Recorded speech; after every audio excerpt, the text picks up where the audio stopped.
মানুষকে সচেতন হইতে হবে। দুই পাশে রেললাইনের দুই ধারে যারা ব্যবসা প্রতিষ্ঠান আছে কিংবা গ্রাম আছে কিংবা মসজিদ আছে, মাদ্রাসা আছে, এই সমস্ত জায়গাগুলোতে একটু মোটিভেশন দিতে হবে যে রেল লাইনের পাশ দিয়ে হাঁটা যাবে না, রেল লাইনের উপর দিয়ে হাঁটা যাবে না, রেল লাইনের উপরে বসে থাকা যাবে না, গান শোনা যাবে না, হেডফোন লাগিয়ে হাঁটা যাবে না।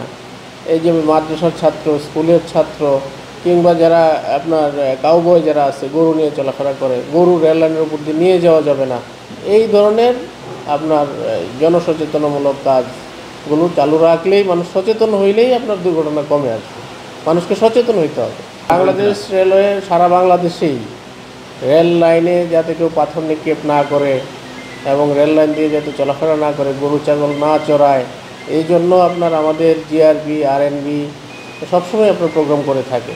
প্রায় বাংলাদেশ রেলওয়েতে রেল লাইনে কখনো ম্যাগনেট কিংবা চুম্বক নাই, এবং আমাদের রেলের যে হুইল, চাকা, এগুলির মধ্যেও কোনো চুম্বক থাকে না।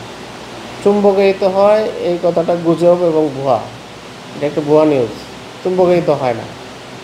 রেল লাইন সবসময় এটা লোহা দিয়ে তৈরি, তো ম্যাগনেট দিয়ে তৈরি না।